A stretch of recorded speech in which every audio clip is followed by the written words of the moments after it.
बहुत सुंदर भजन था। हरे कृष्ण। ठीक हरे है, कृष्ण। स्टार्ट करते हैं। चलिए।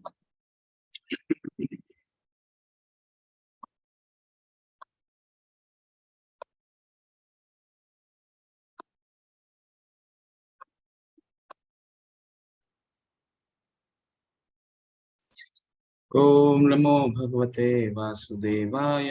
ओम नमो भगवते वासुदेवाय। ओम नमो भगवते वासुदेवाय।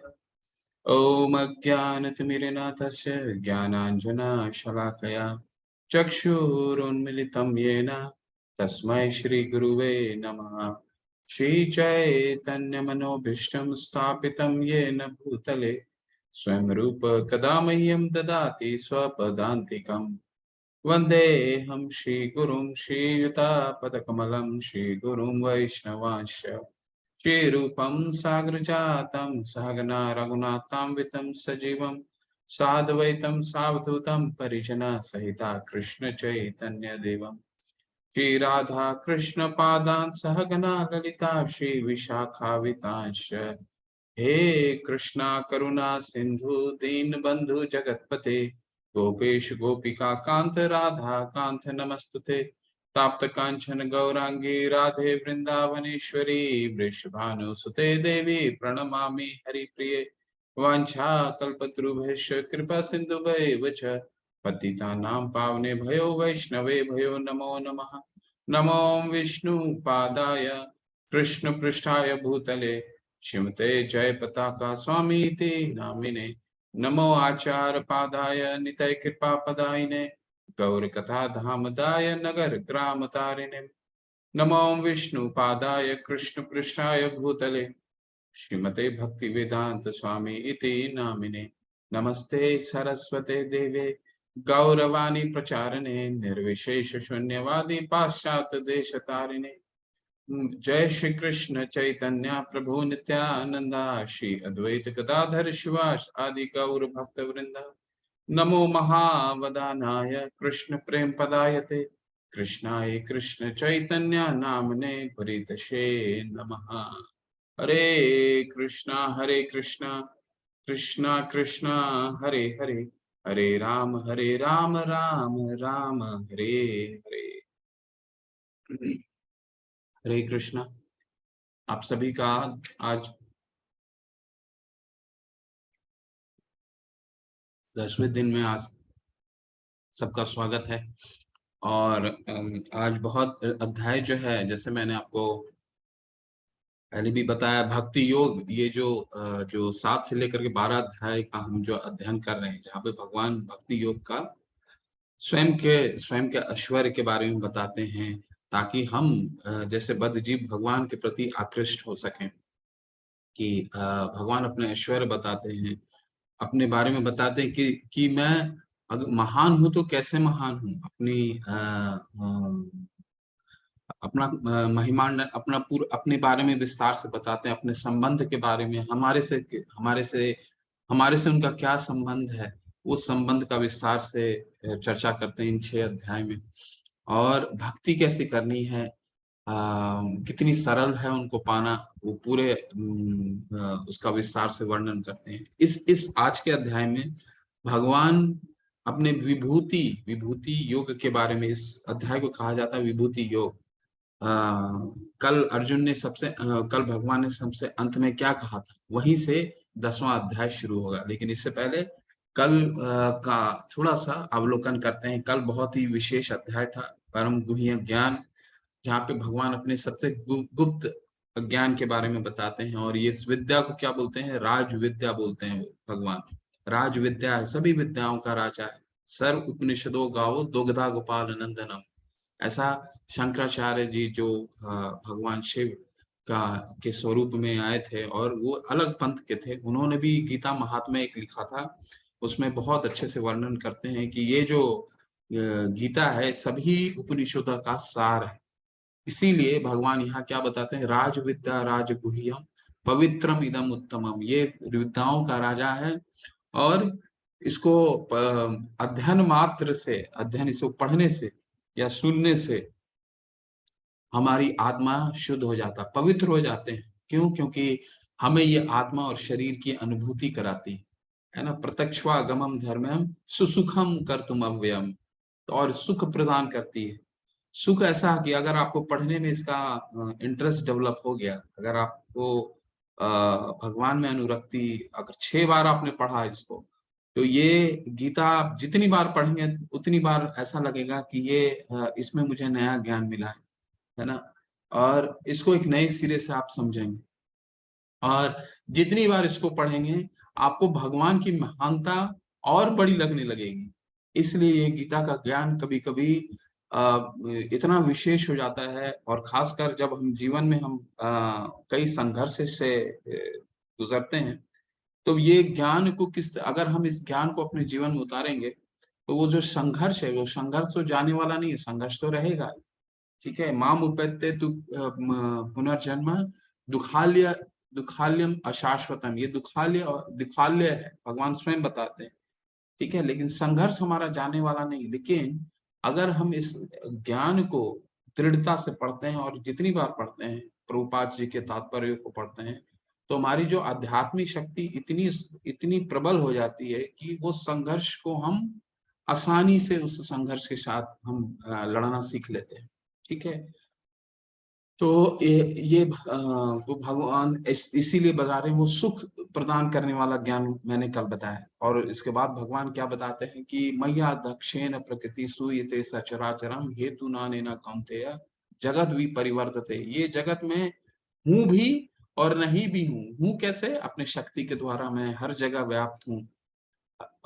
मैं फिजिकली नहीं हूं, लेकिन अपने शक्ति के द्वारा हर जगह व्याप्त हूँ। इसके बाद क्या बताते हैं भगवान बताते हैं कि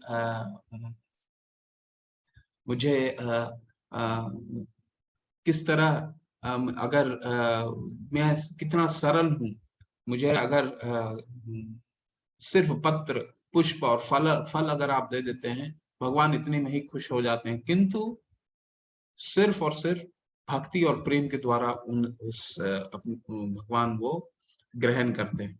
ठीक है, पत्रम पुष्पम फलम तोयम यो में भक्तिया प्रयक्षति। इसके बाद भगवान क्या बताते हैं? यत करोषि यत अश्नाशी यत जुहोषि ददाशी यत, यानी जो भी तुम करते हो मुझे अर्पित करते हुए करो। ऐसा करके भगवान बताते हैं, हम जो भी जीवन में कार्य करते हैं उसको अगर भगवान से जोड़ कर हम करना सीखेंगे, तो क्या होगा? उसका एक ही कारण है, भगवान ये जितनी चीजें बोल रही हमारे लिए भगवान बता रहे हैं। क्यों? क्योंकि हम जो भी कार्य करते हैं अपने यहाँ स्वयं को भोक्ता मान करके करते हैं कि ये कार्य मैंने किया है, ये घर जो मैंने बनाया, ये घर मैंने बनाया, इतना तपस्या करके मैंने बनाया, ये जो पेड़ उगाया है, ये मैंने पेड़ उगाया है। अगर बीज बोया है, बीज बो करके अगर किसान बोलता है तो मैंने ये पेड़ उगाया है। लेकिन मैंने आपको पहले भी बताया, ये उसको सोर्स कहाँ से मिला, रिसोर्सेस कहाँ से मिली, वो बीज कहाँ से आया, पानी कहाँ से आया? भगवान जो सूर्य के रूप में रोशनी देते हैं, वो रोशनी कहाँ से आए? तो भगवान कह रहे हैं कि तुम जो भी करो मुझे अर्पित करते हुए करो, स्वयं फल का उपयोग मत करो। स्वयं जो भी दान देते हो, तपस्या करते हो, कुछ कर्म करते हो, मुझे करते हुए करो। और इसके बाद भगवान बताते हैं कि अगर मेरा भक्त से थोड़ी सी भी गलती हो जाती है, तो उसको उसको अपराधी नहीं समझना है, उसे क्या समझना है? साधु समझना है। ठीक है, अपि चेद सुदुराचारु भजते माम अनन्य भाग साधुरे व समन्तव्य समक व्यवस्थितो ही सहा, वो साधु ही उसे मानो। ठीक है, और भगवान एक बहुत सुंदर इसके बाद श्लोक बोलते हैं कि तुम जाकर के अर्जुन जाकर के सबको अनाउंस कर दो, सबको बोल दो मेरा भक्त का। देखिए भक्त को कितना बैकिंग करते हैं, कितना भगवान भक्त वत्सल है, कुछ भी करते हैं भक्त के लिए। तो अर्जुन को बोलते हैं अगर ऐसा मनुष्य अगर उनका पतन भी हो जाता है, तो जाकर अर्जुन बोल दो सबसे कि क्षिप्रम भक्ति धर्मात्मा शाश्वत शांति निगच्छति, मेरे भक्तों का कभी विनाश नहीं होता। ठीक है, ऐसे भक्त को बोलते हैं, अर्जुन को बोलते हैं जाकर के बोल दो मेरा भक्त को कभी विनाश नहीं होता। और अंत में भगवान क्या बोलते हैं कि कैसे मेरी भक्ति करो? मन मना भव मत भक्तो मत्याचिमाम नमस्करो, मेरा चिंतन करो मन मना, मेरी पूजा करो, पूजा नहीं हो पाती है तो मेरी भक्ति करो, भक्ति नहीं हो पाती है तो मेरे जय नमस्कार करो। ठीक है, मन मना भद मत मद भक्तो मत त्याज माम नमस्करो मामे वैशाशी युक्त एवं आत्मानम मत परायण। अगर तुम ऐसा करते हो तो मुझे प्राप्त करोगे। ऐसा करके भगवान उस अध्याय को बहुत सुंदर से अंत करते हैं। तो अर्जुन के मन में ये प्रश्न आ सकता है, अच्छा भगवान आपने तो बोला मन मना भव मत भक्तो, यानी आप में चिंतन करो, तो आपके किस रूप में चिंतन करूं मैं? ठीक है, ये अर्जुन नहीं पूछ रहे हैं, अर्जुन हमारे तरफ से ये प्रश्न करते हैं। तो उस प्रश्न के उत्तर में ये पूरा अध्याय है। भगवान बताएंगे अगर मुझे मेरे पे चिंतन करना है तो किन विभूतियों, किन ऐश्वर्य के रूप में अपना मुझे चिंतन कर सकते हैं, क्योंकि हम बद्ध जीव को भगवान, हमारी तो दृष्टि है नहीं कि हम भगवान को हर जगह देख सकें। प्रहलाद महाराज तो भगवान को हर जगह देखते थे, है ना। तो हम नरसिंह आरती आप लोगों में से बहुत लोगों को आता भी होगा। नरसिंह आरती में हम गाते हैं ना, इतो नरसिंहा परतो नरसिंहा यतो यतो यामि ततो नरसिंहा। भगवान इधर भी हैं, भगवान उधर भी हैं, मैं जिधर जाता हूँ यतो यतो यामि ततो नरसिंहा, मैं जिधर जाता हूँ उधर देखता हूँ। लेकिन हमारे साथ ये नहीं है, हम तो अपनी भक्ति शुरू करना सीखे। ठीक है, हम अभी नए हैं, हमने कनिष्ठ है, तो हमारे लिए क्या है, उसके लिए भी भगवान हमें बहुत सारी उपाय बताते हैं। जैसे 7वें अध्याय में क्या बताते हैं, रसो अहम अपसु रसो अहम अपसु कौन्तेय प्रभाव अस्मि शशि सूर्य हो, यानी मैं जल का स्वाद हूँ। ठीक है, मैं सूर्य और चंद्र का रोशनी हूँ। ऐसा करके भगवान अपनी एनर्जी, अपनी शक्तियों के विस्तार में बोलते हैं, अगर चलो तुम कुछ नहीं समझ पाए तो मेरे शक्ति पे अपना फोकस करो और मुझे हर तरफ तुम मेरे शक्तियों को द्वारा तुम मुझे महसूस कर सकते हो। तो उसका एक और एक्सटेंशन है, अब विभूति यानी ऐश्वर्य के बारे में बताते हैं। चलिए तो शुरू करते हैं ये अध्याय। श्री भगवान उवाच भूय भूय एव महाबाहो शृणु मे परमं वचः ये त अहम प्रियमानाय वक्ष्यामि हितकामय। श्री भगवान ने कहा, हे महाबाहो अर्जुन, और आगे सुनो, क्योंकि तुम मेरे प्रिय सखा हो, अतः मैं तुम्हारे लाभ के लिए ऐसा ज्ञान प्रदान करूंगा जो अभी तक मेरे द्वारा बताए गए ज्ञान से श्रेष्ठ है। तो कल हमारे चैट में एक प्रश्न आया था कि भगवान अपने आप को महामंडन क्यों करते हैं, अपने ग्लोरीफाई क्यों करते हैं अपने आप को? तो क्योंकि हमारे लिए ग्लोरीफाई करते हैं। और यहाँ उसका उत्तर है, भगवान इसलिए ज्ञान देते हैं ताकि हम उससे लाभान्वित हो सकें, हम हैं लाभ प्राप्त हो सके। ठीक है, तो हम भगवान के ऐश्वर्य को जानेंगे तो हम जो इस दुख भोग रहे हैं इस संसार में, जो हम संघर्ष कर रहे हैं, वो दुख से छुटकारा पाएंगे और हम अपने धाम को वापस जाएंगे। भगवान हमारे लिए अपने ऐश्वर्य को बताते हैं। ठीक है, तो और क्या क्या मुख्य बिंदु निकल के आता है इसमें, जैसे 7वें में भी बताया, 9वें में भी बताया। क्या बताया कि भक्तो असी में सखा चेती, चौथे अध्याय में अर्जुन को बताते हैं ना कि ये ज्ञान मैंने तुमको क्यों दे रहा हूं, क्योंकि तुम मेरे भक्त हो और मेरे मित्र हो। भक्तो असी में सखा चेती, यहाँ दोबारा वही चीज बोल रहे हैं। तो भगवान का ज्ञान की एलिजिबिलिटी क्या है, क्या योग्यता है, कि हमें भक्त होना पड़ेगा, तभी भगवान के ज्ञान को हम समझ सकते हैं। भगवान से 9वें अध्याय के शुरू में भी भगवान ने बोला था कि मेरा वो कोई मेरा ज्ञान नहीं ले सकता जो मेरे से ईर्ष्या करता, प्रवक्ष्यामि अनुसूयवे, मुझसे द्वेष करता। भगवान का ज्ञान लेने का सबसे पहला योग्यता क्या है, हमें भगवान का भक्त बनना पड़ेगा, तब भगवान का ज्ञान को हम जिस तरह भगवान ने कहा है उस तरह हम ग्रहण कर सकते हैं। न मैं विदुम स्वर्गानां प्रभवम न महर्षि हम आदि देवानां महर्षि नाम च सर्वशः। तो अब भगवान अपने जो 7वें में बताया, 9वें में बताया, चौथे में बताया, क्या बताया कि देवता गण जो क्या है, मेरे अंग हैं। देवता गण है, अंग है। अब उस बात की यहाँ पे पुष्टि कर रहे हैं, न मैं विदुम स्वर्गानां प्रभवम न महर्षि हम आदि देवानां महर्षि नाम च सर्वशः। ना तो देवता गण मेरी उत्पत्ति तथा ऐश्वर्य को जानते हैं, और ना महर्षिगण ही जानते हैं, क्योंकि मैं सभी प्रकार से देवताओं और महर्षियों का कारण स्वरूप हूँ, उद्गम हूँ। मुझे अजन्मा अनादि समस्त लोगों के स्वामी के रूप में जानता है, मनुष्यों में केवल वही मोह रहित और समस्त पापों से मुक्त होता है। ठीक है, इसको समझते हैं। बहुत सुंदर श्लोक है। न मैं विदुम सुरगाणाम प्रभवम नाम महर्षि, यानी जो देवता गण और महर्षि, अब देखिए यहाँ सारे देवता गण भगवान तो इंतजार कर रहे हैं, माता देवकी को, कि उनके गर्भ से आएंगे। ठीक है, तो सारे इंतजार कर रहे हैं, तो लेकिन भगवान कह रहे हैं देवता गण हो या महर्षि हो, ये कोई नहीं मुझे समझ पाता। ऐसा क्यों कह रहे हैं भगवान? ऐसा इसलिए कह रहे हैं क्योंकि सब ये भगवान से उत्पत्ति होते हैं। अब लिखे है ना सेकंड में, देखिए भगवान जब भी बोलते हैं श्लोक का, तो जब भी श्लोक होता है तो भगवान पहले लाइन में क्वेश्चन करते हैं और दूसरे में उसका आंसर देते हैं।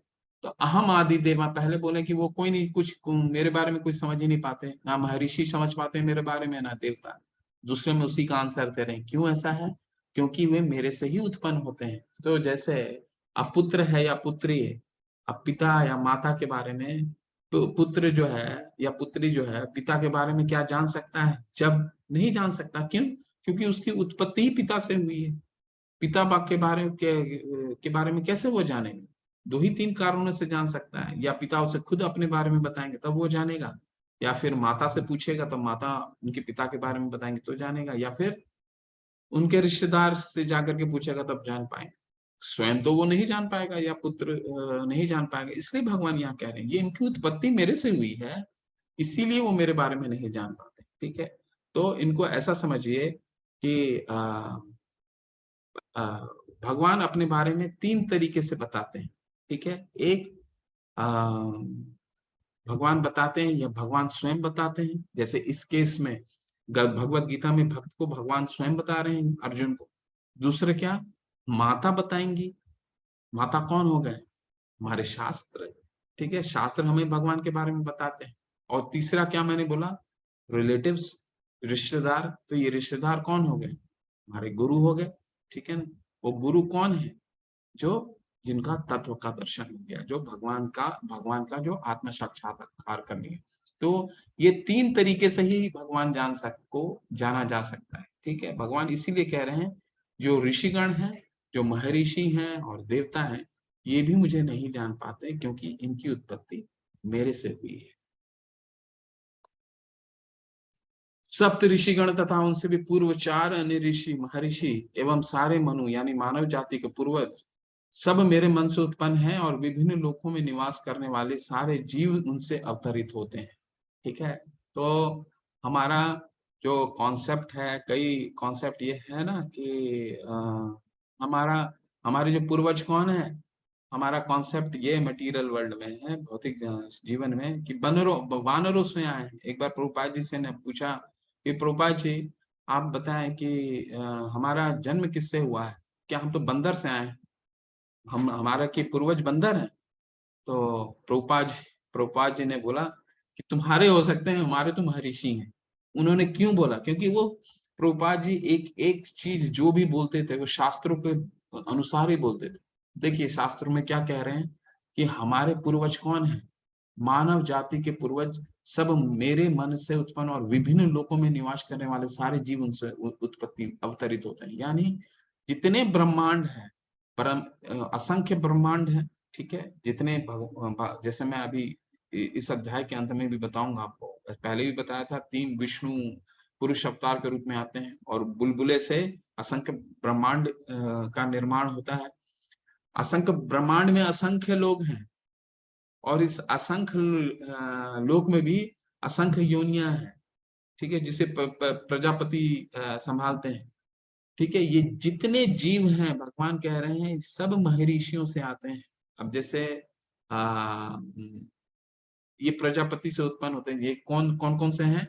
सनक हैं, सनंद हैं, जो ब्रह्मा जी के चार पुत्र आते हैं ना, सनंद, सनातन है, सनत कुमार हैं, आपके वशिष्ठ हैं, कश्यप मुनि हैं, आत्रि मुनि हैं, जमादग्नि हैं, गौतमा हैं, विश्वामित्र हैं, भारद्वाज हैं, जो हमारे गोत्र के नाम जो होते हैं यही हमारे पूर्वज हैं। ठीक है, तो इसको ध्यान में रखिएगा कि हमारे जो पूर्वज कौन है, महर्षि हैं। एताम विभूति योगम च माम यो वेति तत्वतः सो अविकल्पेन योगेन युजते नात्र संशयः। जो मेरे इस ऐश्वर्य तथा योग से पूर्णतया आश्वस्त है, वो मेरी अनन्य भक्ति में तत्पर होता है, इसमें तनिक भी संदेह नहीं है। तो हमारे मन में ये प्रश्न आता है कि ईश्वर महान है, ठीक है, हम सब जानते हैं ईश्वर बहुत महान है। भगवान अभी बताएंगे ईश्वर कैसे महान है, क्यों महान है। ठीक है, तो अगर हम ये जान जाते हैं कि ईश्वर महान है तो हमारी अनुरक्ति और बढ़ जाती है ना। मान लीजिए हमारा कोई मित्र है, ठीक है ना, मित्र बहुत पढ़ाई में तेज है, तो हमारी हम उससे दोस्ती करते हैं और दोस्त बन जाता है। जब हम ये जान जाते हैं कि हमारा मित्र पढ़ाई में तो तेज है ही, वो चरित्रवान भी, अपने माता पिता का उसी तरह ध्यान रखता है, बहुत चरित्रवान है, बहुत महान पुरुष है ना, तो हमारी अनुरक्ति अपने मित्र के प्रति और बढ़ जाती है। उसी तरह हम ये जब जानते हैं कि भगवान बहुत महान है, और ये जब जान जाते हैं भगवान कैसे इतने महान है, तो हमारी जो भगवान के प्रति अनुरक्ति है और बढ़ जाती है। ठीक है, तो इसी तरह यहाँ पे भगवान बताएंगे, अपने ऐश्वर्यों के बारे में बताएंगे। तो वैसे तो यहाँ पूरा ऐश्वर्य बताएंगे, कल भगवान अपना विराट दिखाएंगे, रूप दिखाएंगे, और 15वें अध्याय में भगवान अपने धाम में हमें घुमाएंगे। ठीक है, और बताएंगे कि पुरुष में उत्तम क्या होता है। तो अभी पूरा भगवान अपना दर्शन कराने वाले हैं कि भगवान क्यों महान क्यों। तो अगर आगे आने वाले जो 4 श्लोक हैं वो बहुत ही गीता के महत्वपूर्ण श्लोक कहे जाते हैं, और ये चतुर्श्लोकी गीता, यानी इसमें पूरी गीता का तात्पर्य छुपा हुआ रहता है। ठीक है, तो इसको हम लोग पढ़ते हैं। क्या है, पहला है अहम सर्वस्व प्रभवो। ये 4 श्लोकों में क्या आने वाला है वो मैं उसका मूल तत्व समझा देता हूँ आपको। पहला श्लोक में भगवान बताएंगे, इसमें 3 मुख्य चीजें आने वाली हैं इन 4 श्लोकों में। क्या है, कृष्ण अपने स्वभाव के बारे में बताएंगे, भगवान है कौन और हमारा क्या संबंध है भगवान से, पहला जो इस श्लोक में है। इसके बाद ये जान जाने के बाद भक्त जो होते हैं वो भगवान के लिए क्या करते हैं, ठीक है, ये दूसरा आएगा। फिर आगे के 2 श्लोक में आए भगवान भक्त के लिए क्या करते हैं। तो ये बहुत अच्छा आने वाला है, 4 अगले जो 4 है। तो पहले अपने भगवान बता रहे हैं स्वयं के बारे में, उनका स्वभाव और उनका हमारे साथ रिलेशन कैसा है। अहम सर्वस्व प्रभवो मत्तः सर्वं प्रवर्तते इति मता भजन्ते माम बुधा भाव समन्विता। मैं समस्त आध्यात्मिक तथा भौतिक जगतों का कारण हूँ, प्रत्येक वस्तु मुझसे ही उद्भूत है। जो बुद्धिमान या भली भांति जानते हैं वो मेरी प्रेमा भक्ति में लगते हैं तथा हृदय से पूरी तरह मेरी पूजा में तत्पर होते हैं। तो भगवान अपना यहाँ संबंध बता दे रहे हैं, क्या, सारा आध्यात्मिक और सारा भौतिक जगत, ये जितना जगत है उसमें 3/4 आध्यात्मिक है, और सिर्फ, और भौतिक जगत जो आप देख रहे हैं, जो हमने 14 लोक देखा था, वो चौथा लोक जो है सिर्फ 25% है। 75% आध्यात्मिक जगह है, तो बहुत वैकेंसी है वहां, बहुत खाली है है ना। तो ये सारी जगत, दोनों जगत की उत्पत्ति भगवान कह रहे हैं कि मुझसे होती है। ठीक है, तो अपना भगवान संबंध बता दिए हमारे साथ क्या है। हम हमारी उत्पत्ति हम जैसे जितनी जीव की उत्पत्ति सब भगवान से होती है। तो भगवान मूल शिष्टा कारक है, हमारे मूल सृष्टि के कारक है भगवान, है ना। तब जब कोई नहीं था, एक नारायण उपनिषद में एक बहुत अच्छा वर्ष आता है, पूरा वर्ष तो मुझे याद नहीं है, थोड़ा सा बोलता हूँ आपको। तो वहां कह रहे हैं कि एको वही नारायण आसीन ब्राह्मणों न ईशानो, यानी एको एको वही नारायण, सिर्फ नारायण थे, एको वही नारायण, सिर्फ नारायण थे, आसीन ब्रह्मो न ईशानो, न ही ब्रह्मा थे और ना ही ईशानो यानी शिव थे। तो इस जगत में जब इस सृष्टि से पहले सिर्फ और सिर्फ एक वही नारायण, सिर्फ नारायण थे, सिर्फ भगवान नारायण थे और कोई नहीं था। इसके बाद सारे सृष्टि की उत्पत्ति हुई, ब्रह्मा जी आए, गर्भोदक्षाय विष्णु से ब्रह्मा जी आए और ब्रह्मा जी के भ्रिकुटी से फिर रुद्र आए यानी भगवान शिव आए। तो इन चीजों को समझने के लिए हम स्वयं से नहीं समझ सकते, हमें भगवान की उत्पत्ति को भी समझना है। तो हम अपने गुरु के प्रामाणिक गुरु से ही हम ये समझ सकते हैं, है ना। तो ये जो श्लोक है ये भगवान अपने स्वभाव के बारे में बताते हैं और उनके साथ हमारा क्या रिलेशन है, यानी हम भगवान से की उत्पत्ति, भगवान से हम आए हैं। अब क्या है, भक्त भगवान के लिए क्या करते हैं, ठीक है। भक्त भगवान के लिए क्या करते हैं, जब ये समझ जाते हैं कि मेरी उत्पत्ति भगवान से है, ठीक है। तो जिस तरह पुत्र अपने पिता के लिए सेवावृत हो जाता है, उस तरह भक्त अपने भगवान के लिए सेवावृत हो जाते हैं। तो क्या करते हैं उस सेवा में, मच्चित्ता मद्गत प्राणाम बोधयन्त परस्परम कथयन्तश्च माम नित्यम तुष्यन्ति च रमन्ति च। मेरे शुद्ध भक्तों के विचार मुझ में वास करते हैं। मत चित्ता मत गत प्राणाम, मेरे शुद्ध भक्त सिर्फ और सिर्फ मेरे बारे में चिंतन करते हैं, अपना जीवन मेरी सेवा में अर्पित करते रहते हैं। श्रीला प्रभुपाद सारा जीवन गृहस्थ थे और अपना सारी रिस्पॉन्सिबिलिटी निभा करके उन्होंने संन्यास लिया अपने जीवन के अंतिम पड़ाव पर। और जब संन्यास लिया, लेकिन अपने पूरे जीवन काल में जब तक वो गृहस्थ थे, अच्छे गृहस्थ भी थे और उनकी बहुत अच्छा बिजनेस भी था, उनका फार्मेसी की कंपनी थी उनकी, लेकिन उन्होंने भगवान की भक्ति कभी नहीं छोड़ी, ठीक है। भगवान के लिए हमेशा तत्पर थे। जब से उन्होंने 40 वर्ष पूरे भारत में प्रयास किया इस आंदोलन को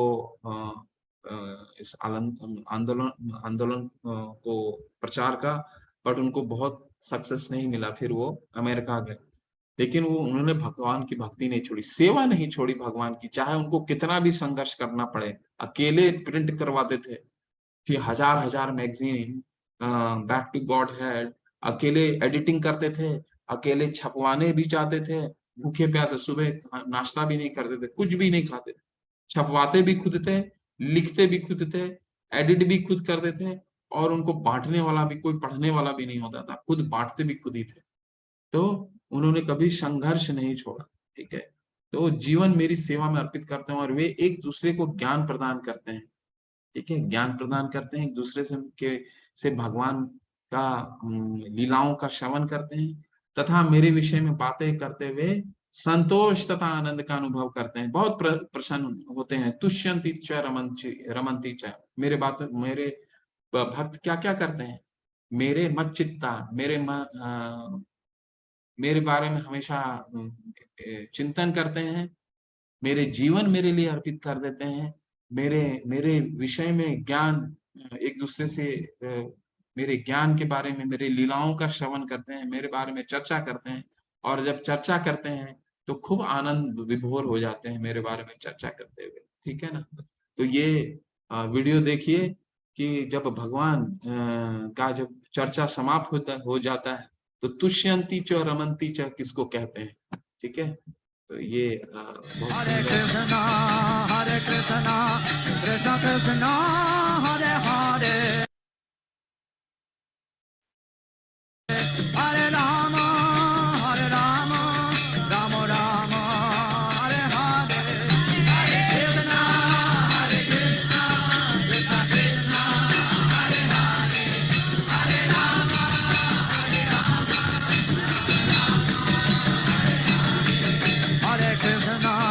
हरे कृष्णा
तो ये है तुष्यंती च रमंती च। तो खूब आनंद विभोर हो जाते हैं।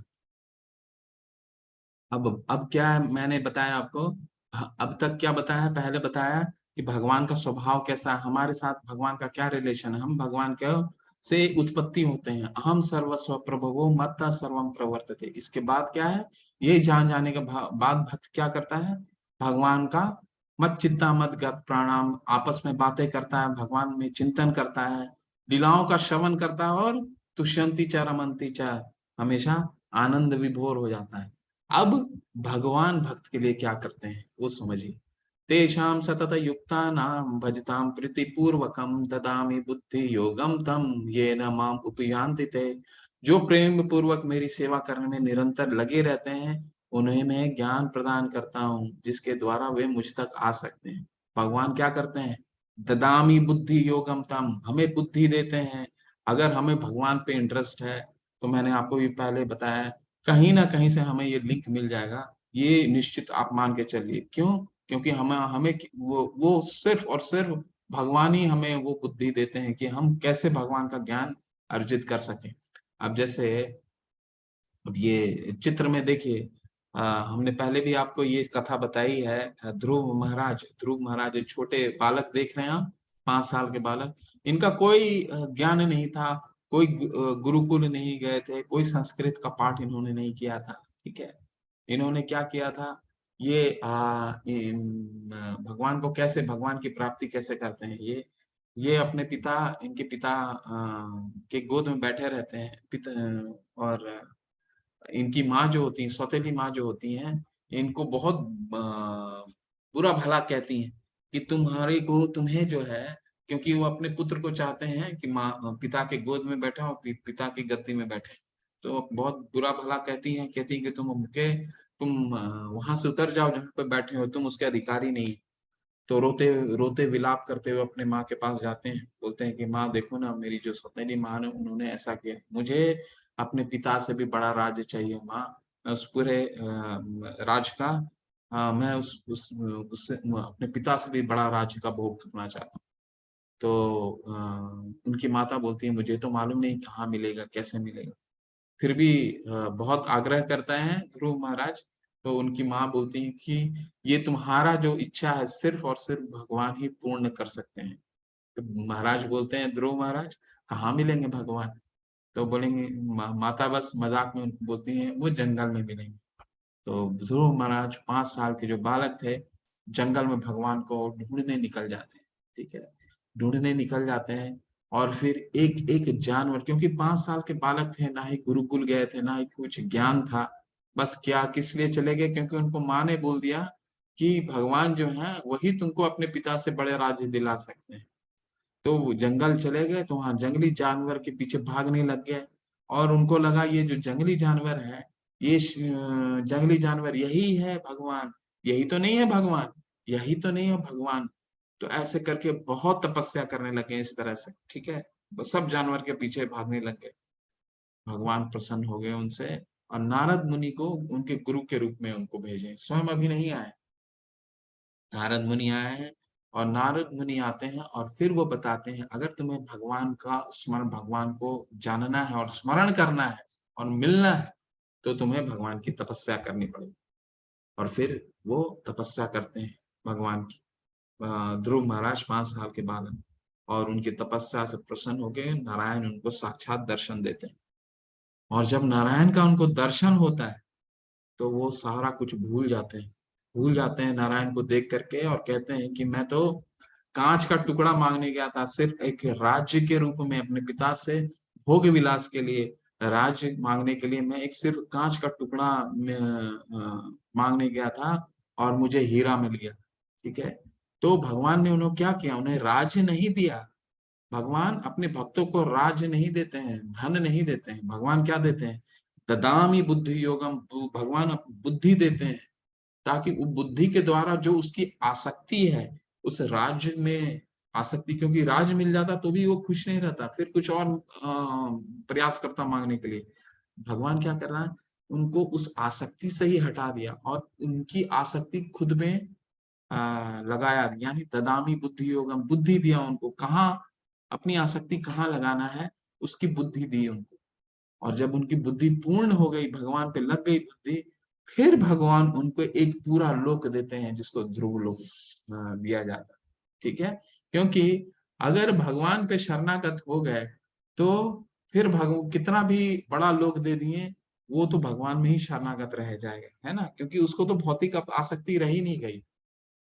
ठीक है, तो उसको वो एक कर्तव्य की तरह निभाएगा। भगवान क्या हमें देते हैं? भगवान हमें धन नहीं देते हैं, बल्कि हमें आध्यात्मिक शक्ति देते हैं, ताकि हम हमें जीवन में सारे संघर्ष को एक सुखपूर्वक काट सकें। और क्या करते हैं भगवान? देखिए, भगवान और भक्तों के लिए क्या करते हैं? तेषाम अनुकंपार्थम अहम अज्ञानम जन तमः नाश आत्म भावस्थो ज्ञान दीपेन भास्वता। मैं उन पर विशेष कृपा करने के हेतु उनके हृदयों में वास करते हुए ज्ञान का प्रकाशमान दीपक के द्वारा अज्ञान जन्य अंधकार को दूर करता हूँ। तो भगवान क्या करते हैं? अगर जिनके पास ज्ञान की कमी है तो भगवान ज्ञान का दीपक जलाते हैं। जैसे माता, जैसे आप पहला चित्र में देखिएगा, परीक्षित महाराज हैं। परीक्षित महाराज भगवान के बहुत बड़े भक्त थे, लेकिन उनसे कुछ एक छोटी सी त्रुटि हो जाती है। एक ब्राह्मण के गले में, बहुत थके हुए रहते हैं, तो जंगल में उनकी कोई बात नहीं सुनता है। तो एक तपस्वी रहते हैं, वो सन्यासी, उनको जल मांगते हैं, तो जल, वो क्योंकि तपस्या में वो मगन रहते हैं, तो वो उनकी बात नहीं सुनते हैं, तो एक मरा हुआ सांप डाल देते हैं। वो उनसे त्रुटि हो जाती है, और जिसके कारण उनको एक, उनका जो पुत्र होता है, ब्राह्मण का पुत्र, उनको शाप देता है कि 7 दिन के अंदर तुम्हारी मृत्यु हो जाएगी। और तो तब क्या है, भगवान ऐसे भक्त के हृदय में दीपक जलाते हैं, ज्ञान का दीपक। क्या ज्ञान का दीपक जलाया उन्होंने? वो सुख मुनि के पास गए और बोले, मुझे भगवान की लीलाओं का श्रवण करना है 7 दिन के अंदर, 7 दिन में, जब तक मैं ये देह त्याग नहीं करता हूँ। तो वो 7 दिन में सिर्फ और सिर्फ वो भगवान की लीलाओं का श्रवण किया, जिसे श्रीमद् भागवतम के रूप में हम अध्ययन करते हैं। वो सुखमणि ने वो पूरा ज्ञान भगवान की लीलाओं का श्रवण के रूप में दिया है, और बिना खाए पीने, मल मूत्र त्यागे उन्होंने 7 दिन भगवान का श्रवण किया। चाहे दूसरा देखिए, दूसरा भी चित्र है, ये भगवान कपिल जो है अपनी माता देवहूति को भगवान का ज्ञान दे रहे हैं। खुद ही भगवान है और भगवान का ज्ञान दे रहे हैं। ठीक है, क्यों? एक छोटी सी और कथा आती है, वो भी सुनाता हूँ इस पे, कि जिनको ज्ञान नहीं होता, किस तरह भगवान ज्ञान देते हैं, ज्ञान का दीपक कैसे जलाते हैं। तो जब चैतन्य महाप्रभु दक्षिण भारत के प्रचार प्रसार के कार्य में, तब वो एक भक्त को देखते हैं, और वो भक्त जो क्या है, वो गीता पकड़े रहता है और वो रोता रहता है, विलाप करता रहता है। तो महाप्रभु बड़ा आश्चर्य हो जाते हैं, क्योंकि गीता जो है उसने उल्टी पकड़ रखी होती है, और वो रोता रहता है देख करके। तो वो पूछते हैं कि क्यों तुम रो रहे हो? तो बोले, देखिए ना प्रभु, मैं मेरे तुम ये क्या, पहले तो वो पूछते हैं तुम क्या पढ़ रहे हो? तो वो बोलते हैं कि मेरे जो गुरु हैं उन्होंने बताया है कि गीता का अध्ययन करना चाहिए, इसलिए मैं गीता का पाठ कर रहा हूँ। तो प्रभु बोलते हैं, चैतन्य महाप्रभु, लेकिन तुमने तो गीता किताब को तो उल्टी पकड़ रखी, तो तुम अध्ययन क्या कर रहे हो? तो बोला, देखिए ना प्रभु, मुझे पढ़ना लिखना तो आता नहीं है, परंतु मेरे भगवान भगवान जो मेरे भगवान है, वो देखिए कैसे एक सामान्य मनुष्य का सारथी बने हुए हैं, है ना। तो कहने का मॉरल ऑफ द स्टोरी ये है कि अब महाप्रभु बताते हैं कि तुम्हें ज्ञान तो शायद नहीं है, तुमने गीता का ज्ञान नहीं है, लेकिन तुमने मूल तत्व को जान लिया है कि भगवान कौन है, सर्वश्रेष्ठ है, और उसके कारण तुम विलाप कर रहे हो कि मेरे भगवान अनंत कोटि ब्रह्मांड के नायक हैं, और वे एक साधारण से मनुष्य का, साधारण तो नहीं थे लेकिन वो समझ रहे थे, साधारण से मनुष्य का सारथी बने हुए हैं। ठीक है, तो ये देख करके वो भगवान ने कहा कि ये इस तरह भगवान, जिनके पास ज्ञान भी नहीं होता है, अपने प्रति ज्ञान का दीपक जलाते हैं, अगर बशर्ते उनकी श्रद्धा है भगवान। अब अर्जुन का जो है सफर जो है, कहाँ से शुरू हुआ था? दूसरे अध्याय में से शुरू हुआ था, जब अर्जुन बोलते हैं कार्पण्य दोष उपहता स्वभावत पृच्छामि त्वम धर्म समूढ़ चेता, यानी भगवान मैं अपनी कृपण दुर्बलता के कारण आपके पूर्ण रूप से शरणागत हूँ। वो सफर वहां से शुरू हुआ था और यहाँ पे ये अंत करते हैं अर्जुन। वैसे गीता का अंत नहीं हो रहा, लेकिन वो सफर का वो गीता का जो मुख्य उद्देश्य क्या रहता है, हमारी जो जर्नी है, अर्जुन की जर्नी को हम अगर देखेंगे तो हम गीता का उसी रूप में अध्ययन कर पाएंगे। अर्जुन यहाँ क्या बोल रहे हैं, परम ब्रह्म परम धामम पवित्रम परमम भवान पुरुषम शाश्वतम दिव्यम आदि देवम अजम विभूम आहुत स्वाम आहुत स्वाम अमृष्य आहुत स्वाम आहुत स्वाम अहम ऋषि सर्वे देव ऋषि नारद तथा आसितो देवल व्यासम स्वयं चैव ब्रवीषि में। अर्जुन ने कहा आप परम भगवान परम धाम परम पवित्र परम सत्य हैं, आप नित्य दिव्य आदि पुरुष हैं, अजन्मा तथा महानतम है। नारद असित देवल तथा व्यास जैसे ऋषि आपके इस सत्य की पुष्टि करते हैं, और जब आप स्वयं भी मुझसे कह रहे हैं, आप स्वयं भी मुझसे कह रहे हैं, तो इस अध्याय इस अर्जुन का जर्नी कैसे समाप्त होता है यहाँ पे, अब वो भगवान को भगवान के रूप में ग्रहण कर रहे हैं।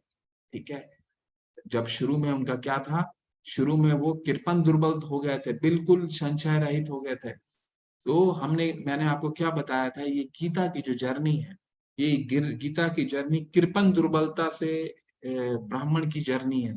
ठीक है, कृपण दुर्बलता का क्या मतलब है, शॉर्ट साइटेड मतलब मैं जो मुझे तत्काल खुशी मिल रहा है, अर्जुन को तत्काल क्या खुशी मिल रहा था कि युद्ध ना करूं, अपने स्वजनों को वध करने से मैं दूर रहूं, उसी वही खुशी था ना उसका। तो वो तो अपना कर्तव्य से विमुख हो रहा था, वो तो ये नहीं चाह रहा था कि भगवान क्या क्या खुशी है। लेकिन अब भगवान ने 10वें अध्याय तक अपना ऐश्वर्य के बारे में बता दिया, खासकर ये 4 श्लोक बताए। तो अब क्या कह रहे हैं भगवान को कि आप ही भगवान हैं, और ये सिर्फ मैं नहीं कह रहा हूं, आसितो देवल व्यास जैसे ऋषि भी कह रहे हैं। ऐसा क्यों कह रहे हैं, क्योंकि सामने वाला सोचता है, वो सोच भी सकता है तो कि अर्जुन तो भगवान का मित्र है, तो हो सकता है चाटुकारिता करने के लिए वो भगवान को अब कृष्ण को भगवान बोल रहा हो, लेकिन उसको अपने तथ्य को साबित करने के लिए वो पारंपरिक परंपराओं के गुरुओं, महागुरु, महर्षियों का भी अनुमोदन करते हैं कि ये अकेले मैं नहीं बोलता हूँ, ये देव ऋषि देवल व्यास जैसे ऋषि, असित देवल व्यास जैसे ऋषि भी ये बोल रहे हैं कि आप भगवान है। तो अब अर्जुन जो है भगवान कृष्ण को भगवान मान रहे हैं और थोड़ा उनका महामंडन करते हैं। कैसे महामंडित कर रहे हैं वो देखिए, सर्मेत हतम मन्ये यन्मावदिसि केशव न हिते भगवत व्यक्तिम विदुर्दवा न दानवः। हे कृष्ण, आपने मुझसे जो कुछ कहा है उससे मैं पूर्णतया सत्य मानता हूँ। हे प्रभु, ना तो देवतागण ना असुरगण ही आपके स्वरूप को समझ सकते हैं। तो ये तो हमारा क्लियर हो गया, देवतागण क्यों नहीं समझ सकते हैं, क्योंकि भगवान नाम में विदुम सुरगाणाम हरि प्रभवम नाम हरीश है, क्योंकि भगवान से उत्पत्ति होती है उनकी। हे परम पुरुष, हे सबके उद्गम, हे समस्त प्राणियों के स्वामी, हे देवों के देव, हे ब्रह्मांड के प्रभु, निसंदेह एकमात्र आप ही अपने आप को अपनी अंतरंगा शक्ति से जानने वाले हैं। तो यहाँ अर्जुन बता रहे हैं कि भगवान को समझने का क्या तरीका है। जिस तरह अर्जुन भगवान को समझे हैं इन 10 अध्यायों में, उसी तरह को उनका बस हाथ पकड़ के हमें इस गीता का अध्ययन करना है, वही स्टेप हमें फॉलो करना है, तभी हम गीता को समझ सकते हैं। ठीक है, तो ये अर्जुन कौन है, ये हम हैं, और भगवान अर्जुन के द्वारा हम सबको ज्ञान दे रहे हैं। तो हमें ज्ञान कैसे लेना है, अर्जुन ने देखिए ये पूरा गीता में ऐसा कोई भी प्रश्न नहीं होगा जो अर्जुन ने भगवान से नहीं किया है, लेकिन प्रश्न करने की क्या तरीका था, तद विद्धि प्रणिपातेन परिप्रश्नेन सेवया उपदेशन्ति ते ज्ञानम ज्ञानिना तत्वदर्शिना। विनीत भाव से, सेवा भाव से उन्होंने सारे प्रश्न करे, क्योंकि गीता क्या है, गीता दो भक्त और भगवान के बीच का वार्तालाप है, जो क्वेश्चन आंसर फॉर्म में। ठीक है। तो हमें कोई भी अपनी अगर कुछ भी समझना है तो अर्जुन बता रहे हैं प्रश्न करो और विनीत भाव से प्रश्न करो, ठीक है। और प्रश्न करते करते वो भगवान को अपने यहाँ पे आप भगवान को अपना पूर्ण उनका स्वरूप को समझते हैं और वो मानते हैं। हे कृष्ण, हे परम योगी, मैं किस तरह आपका निरंतर चिंतन करूं और आपको कैसे जानूं। तो अब विभूति आने वाला है। अब अर्जुन पूछ रहे हैं, हमारा रिप्रेजेंट कर रहे हैं हमारे को, कि अब बताइए इनको, मेरे तरफ से इनको बताइए कि अब मैं आप चिंतन कैसे करूं। हे भगवान, आपका स्मरण किन किन रूपों में किया जाए। हे जनार्दन, आप पुनः विस्तार से अपने ऐश्वर्यों तथा योग शक्ति का वर्णन करें। मैं आपके विषय में सुनकर कभी तृप्त नहीं होता हूँ, क्योंकि जितना ही आपके विषय में सुनता हूँ उतना ही आपके शब्द अमृत को चखना चाहता हूँ। तो भक्त क्या है, रस ज्ञानम स्वादु स्वादु स्वादु पदे पदे, निमिषारण्य के ऋषि कहते हैं जितना आपके बारे में सुनता हूँ उतना और सुनने का इच्छा करता है ना। तो अब अर्जुन जो है भगवान को बता रहे हैं कि जन्म सामान्य के लिए हम सबको रिप्रेजेंट कर रहे हैं। तो भौतिकतावादी हम जैसे बद्ध जीव को बता रहे हैं कि ये जो बद्ध जीव है ये आप पे कैसे चिंतन करें, ये बताइए आप। तो ये अब भगवान अपने करीबन 84 विभूति के बारे में बताएंगे कि ये विभूति क्या है। चलिए थोड़ा बहुत पढ़ेंगे, सब तो कवर नहीं कर सकते, थोड़ा बहुत एक एक देखेंगे। विभूति क्या है, देखिए मान लीजिए सरकार है, सरकार अपने पूरे देश में कितनी बड़ी बड़ी कार्य करती है, ये तो हमें हर सामान्य मनुष्य के लिए जानना बहुत मुश्किल है। वो कितना बड़ा, कितनी योजनाएं चलाती है, कितनी बड़ी कार्य करती, समझना बहुत मुश्किल है। तो हम सरकार की बड़ी कार्यों को कैसे समझ सकते हैं। मान लीजिए आपके शहर में मेट्रो चल रहा है, ठीक है। तो एक भगवान की कोई बड़ी एक सरकार की कोई बड़ी चीज को देख करके हम सरकार की विभूति के बारे में समझ सकते हैं कि अरे इतनी बड़ी मेट्रो सरकार चलाती है तो जरूर सरकार का कितना बड़ा कार्य पूरे देश में चलता होगा। तो कहने का तात्पर्य क्या है, ये मेट्रो रेल जो है ये जिस तरह पूरे सरकार की एक विभूति है, उसी तरह भगवान अपनी विभूतियों के बारे में कुछ बताएंगे। लेकिन ये विभूति क्या है, सिर्फ और सिर्फ भगवान के अंश मात्र हैं, ठीक है। जैसे मेट्रो रेल सिर्फ सरकार की एक छोटी सी विभूति है, ऐसे कई विभूतियां हैं सरकार की पूरे देश में चलती हैं, ठीक है। कई वो कल्याण के कार्य करते हैं, कई अस्पताल का निर्माण करते हैं, कई कार्य करते हैं, उसमें से एक है मेट्रो रेल सेवा, है ना। तो उसी तरह ये जो 84 विभूति है, भगवान हम जैसे बद्ध जीवों को जो भगवान को हर जगह बोलता है कि ठीक है दिखाओ भगवान को, कैसे दिखते हैं भगवान, हम कैसे जाने भगवान को। तो ये विभूतियों के द्वारा जान सकते हैं, ठीक है। क्या बोलते हैं भगवान, सभी आदित्यों में मैं विष्णु हूँ। 12 आदित्य हैं, 12 आदित्य में विष्णु, आदित्य में कौन थे, वराह, ठीक है। वराह जो थे वो विष्णु। तो ऐसे भगवान समझाएंगे हमें। सभी सितारों में चांद हैं। क्यों सितारों में चांद हैं, ऐसा क्यों बोल रहे हैं भगवान, क्यों, क्योंकि अगर किसी एक दिन में चांद नहीं निकलेगा, ये पूरे रात की रोशनी किसके द्वारा आता है, चांद के द्वारा। जो हम पूरे रात की चांदनी किसके द्वारा होती है, चांद के द्वारा। तो सभी सितारों में से चांद सर्वश्रेष्ठ सितारा। वेदों में सामवेद में हूँ, सामवेद इसलिए सर्वश्रेष्ठ माना जाता है क्योंकि उसमें जो श्रुतियां हैं वो बहुत मधुर हैं और बहुत ही हृदय को बहुत ही उसको कहते हैं ना, जिसको मधुरता आता है, जो वाणी वाच जो हमारा वाणी होता है उसके लिए सामवेद होता है, ठीक है। तो सामवेद के जो श्रुतियां हैं वो बहुत ही मधुर है, इसलिए कहते हैं वेदों में मैं सामवेद हूँ। देवताओं में इंद्र हूँ क्योंकि इंद्र जो है सभी देवताओं के राजा हैं। सेंसेस यानी इंद्रियों में मैं मन हूँ, मन तो सबसे राजा है ना, है ना। मन को हमने क्या पढ़ा था 6ठे अध्याय में, मन को अगर हमने दोस्त बना लिया तो ईंधन का, उस तरह का ईंधन का कार्य करेगा जैसे रॉकेट ईंधन से चला जाता है। उसी को हमने दुश्मन बना दिया तो क्या करेगा,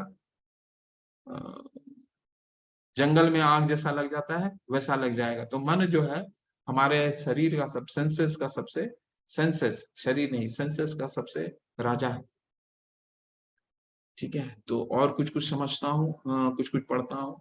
जलाशय मतलब जितने भी जलाशय हैं, वाटर बॉडी जिसको बोलते हैं, वाटर बॉडी में सागर हूँ, यानी सागर सबसे बड़ा है। तो उसको उस विभूति के रूप में देखिए। ध्वनि कंपन में मैं ओम हूँ। ठीक है, तो बहुत लोगों का प्रश्न होता है, बहुत लोग ये समझते हैं कि क्या ओम भगवान है? ओम का क्या मतलब है? ओम का मतलब है, भगवान क्या बोलते हैं? प्रभवम सर्ववेदेषु, प्रभवम सर्ववेदेषु। मैं ओम जो है, ओम के द्वारा मैं जाना जा सकता हूँ। ओम क्या होता है? अक्षर ब्रह्म है। ओम का मतलब है अक्षर ब्रह्म, यानी कोई एक शब्द से अगर भगवान को जाना जा सकता है तो वो है ओम। ठीक है, लेकिन ओम भगवान नहीं है। अब जैसे आप समझने का प्रयास कीजिए, एक टाटा कंपनी है। ठीक है, टाटा कंपनी है और टाटा अपनी गाड़ियों में क्या करता है? टी, टी का लोगो लगाता है ना सारी गाड़ियों में। तो टी क्या है? लोगो है। तो लोगो क्या है? टाटा की एक शक्ति है। लेकिन क्या लोगो से हम टाटा को जानते हैं? नहीं। तो लोग बोलते हैं, कई प्रश्न आते हैं, प्रभुपाद जी से ये प्रश्न आया था कि हरे कृष्णा और ओम एक ही है? नहीं। ओम क्या है? लोगो है। वो एक भगवान की शक्ति है, उसके द्वारा हम वो शक्ति प्रदर्शित होती है। लेकिन हरे कृष्ण क्या है? भगवान स्वयं है। तो यहाँ कह रहे हैं कि ध्वनि कंपन में मैं ओम हूँ, पवित्र नाम जप में मैं त्याग हूँ, हिमालय पेड़ में मैं अश्वत्थ के वृक्ष हूँ, है ना? ऐसे करके 84 पुरुषों में सम्राट हूँ, हथियार में व्रज हूँ, गायों में सुरभि। सुरभि क्यों? कौन से गाय हैं? सुरभि वो गाय होते हैं जो भगवान के धाम में रहते हैं। वो हमेशा आ, उनकी दूध का देने की सीमाएं नहीं होती, हमेशा दूध देते हैं। ठीक है, और क्या है? पूर्वजों में आ रहे हूँ, डिस्पेंस कानून के डिस्पेंसर में यमराज, दैत्य दानव में प्रहलाद हूँ। क्यों? क्योंकि दानव पुत्र थे, इसके बावजूद भगवान के बहुत बड़े भक्त थे। जानवरों में सिंह हूँ। तो इसका मतलब ये नहीं है कि हम सिंह की पूरे पूजा करने लगे, भगवान बस अपनी एक ऐश्वर्य मात्र के बारे में बता रहे हैं। ठीक है, तो हम इसका मतलब ये नहीं कि हम सिंह के सामने अगरबत्ती जलाना चालू कर दें, वो नहीं कहना चाह रहे। भगवान एक हमें समझाने का प्रयास कर रहे हैं कि अगर तुम मुझे मेरे ऐश्वर्य को जानना चाहते हो तो जानवरों में मैं एक सिंह हूँ, है ना? और क्या है? बहती नदियां में गंगा हूँ, मछलियों का वर्ग में मैं शार्क हूँ, विज्ञान में आध्यात्मिक विज्ञान हूँ, है ना? कुछ फिर इस तरह समझा रहे हैं।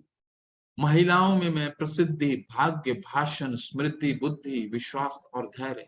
क्योंकि ये जो 8 चीजें हैं, 7 चीजें हैं, वो सिर्फ और सिर्फ माताओं में पाई जाती हैं। भगवान कहते हैं ये माताओं का जो गुण है वो मैं हूँ। तो सभी माताओं के ये गुण में भगवान बसते हैं, ऐसा भगवान बता रहे हैं। कविता में मैं गायत्री मंत्र हूँ और ऋतुओं में मैं वसंत हूँ। ऐसा क्यों कह रहे हैं भगवान? वसंत ऋतु, मौसम जितने हैं सब तो भगवान के, लेकिन ऋतु में वसंत क्यों? क्योंकि वो सर्वश्रेष्ठ है ना। जब गर्मी आता है तो हमको लगता है कब बारिश आए, गर्मी से परेशान, अभी गर्मी हो गया, परेशान हो जाते हैं, कब बारिश आए, बारिश से हमें ठंडक मिले।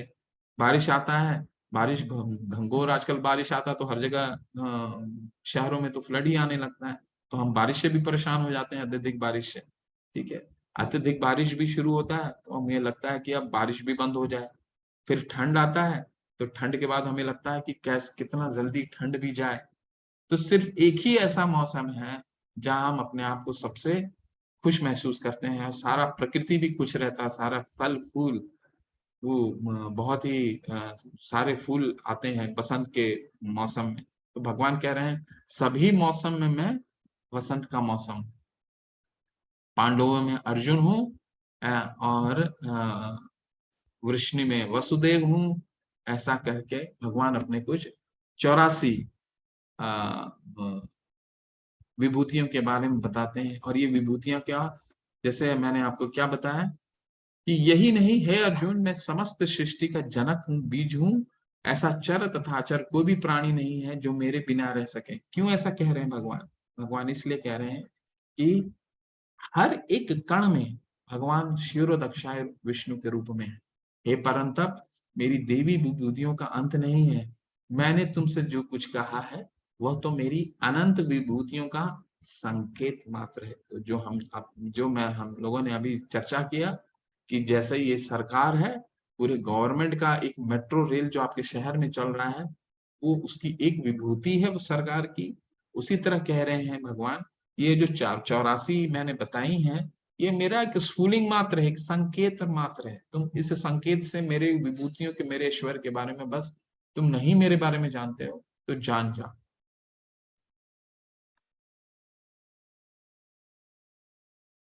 यद यद यद विभूति तत्सत्वम श्रीमद ज्योतिर्मेव वा तन्मे वागच्छम त्वम माम तेजो असंभवम। तुम जान लो कि सारा ऐश्वर्य, सौंदर्य तथा तेजस्वी सृष्टियां मेरे तेज के एक स्फुलिंग मात्र से उद्भूत है। अथवा बहुनि तेन की अथवा बहुनि तेन किम ज्ञातेन तवा अर्जुन विष्टभ्या हम इदम कुतेस्तेन में काशने स्थिति जगतः। किंतु हे अर्जुन, इस सारे विशद ज्ञान की आवश्यकता क्या है? मैं तो अपने एक अंश मात्र से संपूर्ण ब्रह्मांड में व्याप्त होकर इसको धारण करता हूँ। तो भगवान यहाँ क्या कह रहे हैं कि ये तो मेरी एक विभूति है, इस विभूति को एक संकेत मात्र है। भगवान, दोबारा मैं उस चीज को रिपीट करूंगा जो कल या परसों मैंने एक बार बताया था, कि भगवान यहाँ दोबारा बता रहे हैं कि एक अंश मात्र से संपूर्ण ब्रह्मांड में व्याप्त होकर इसको धारण करता हूँ। वो कैसे, क्या क्या करते हैं भगवान? ऐसे भगवान अपने आप को 3 रूप में विस्तार करते हैं। सबसे प्रथम 3 पुरुष अवतार कहते हैं। पहला है कारणोदक्षाय महाविष्णु, जिसको बोलते हैं। महाविष्णु का कारण सागर में लेटे रहते हैं, और वो जितने सांस को छोड़ते हैं उनसे ब्रह्मांड उत्पत्ति होती है। हर ब्रह्मांड में महाविष्णु अपने आप को दोबारा एक्सपैंड करते हैं गर्भोदक्षाय विष्णु के रूप में, और हर एक ब्रह्मांड के अंदर वो जाते हैं, प्रवेश करते हैं। ठीक है। और हर एक ब्रह्मांड में जाकर के वो गर्भ सागर में, गर्भोदक सागर में लेटे रहते हैं, और वहां से उनके नाभि कमल से कमल का नाल निकलता है जिसमें ब्रह्मा जी की उत्पत्ति होती है। और फिर भगवान उनको दर्शन देते हैं और उनको सृष्टि के लिए बोला जाता है, वो सृष्टि का निर्माण करते हैं।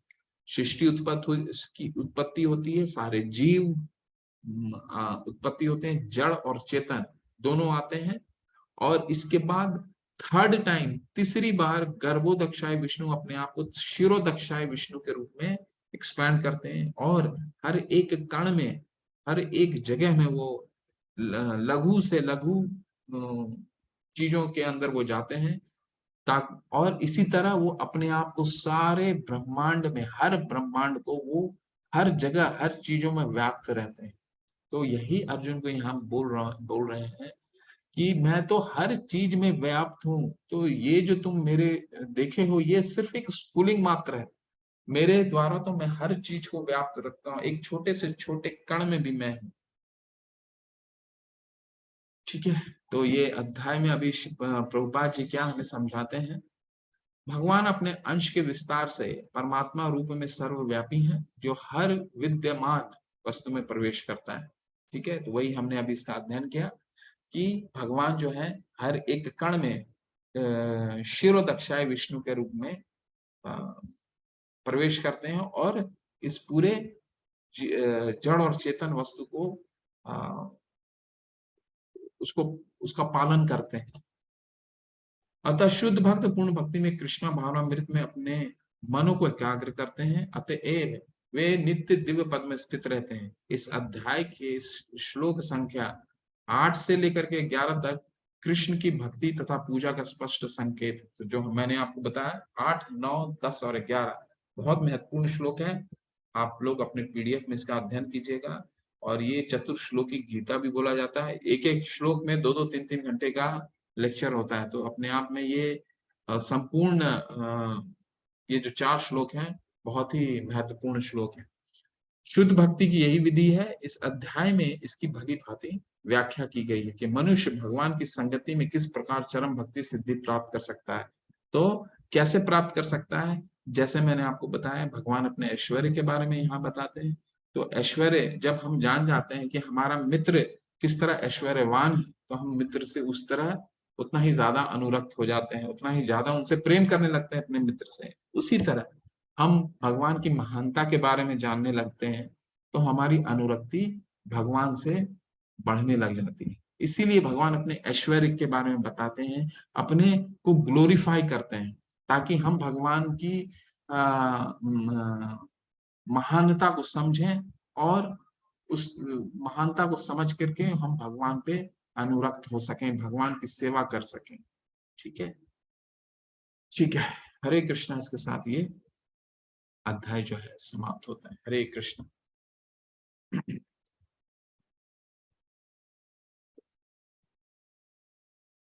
कल बहुत सुंदर अध्याय है और कल ज्यादा आपका विराट रूप का दर्शन भगवान कराएंगे। और ये जो अध्याय है, जब नए लोग जब नए नया मैंने इसका अध्ययन किया था, तो ये अध्याय मेरे को बहुत साल पहले बहुत ही रोचक लगा था। तो बहुत लोगों को ये विराट का स्वरूप है भगवान का बहुत रोचक लगता है।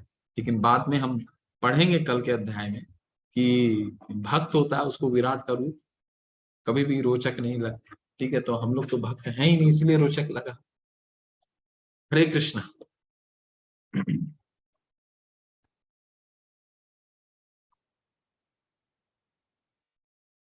कल किसी का अगर प्रश्न रह गया था तो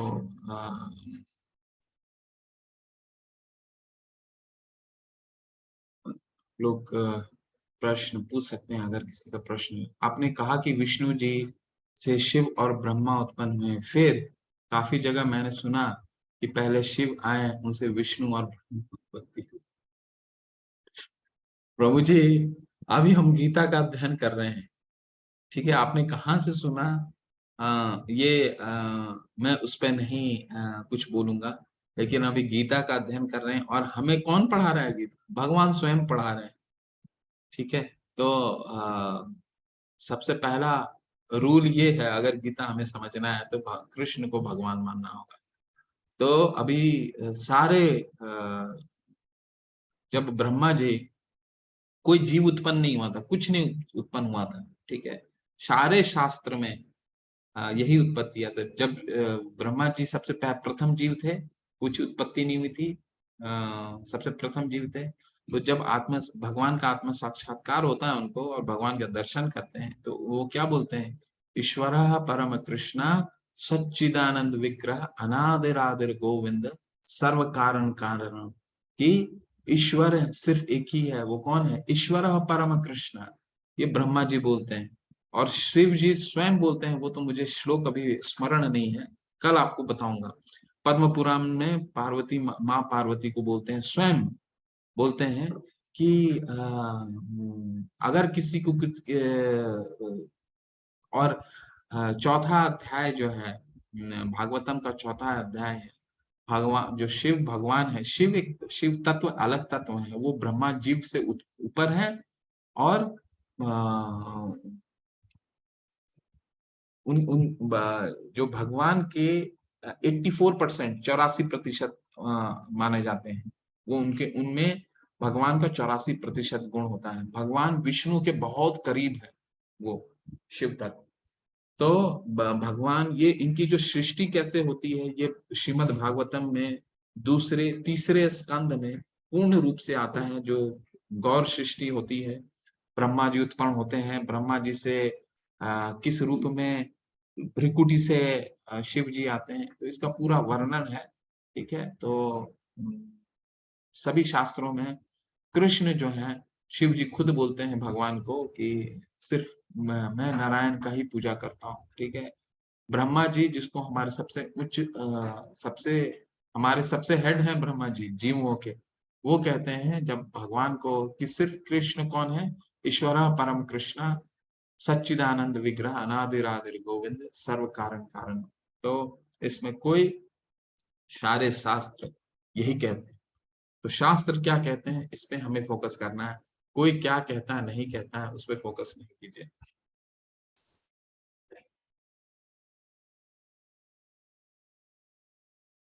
साक्षी मेहरा माता जी कह रहे हैं ब्रह्मा विष्णु महेश साथ में नाम लिया जाता है। हाँ, तो इनका कार्य है ना, ब्रह्मा जी का क्या कार्य है। अब जैसे प्रधानमंत्री है, प्रधानमंत्री अपने मिनिस्टरों के द्वारा कार्य करवाते हैं ना, खुद ही तो कार्य नहीं करते सारे।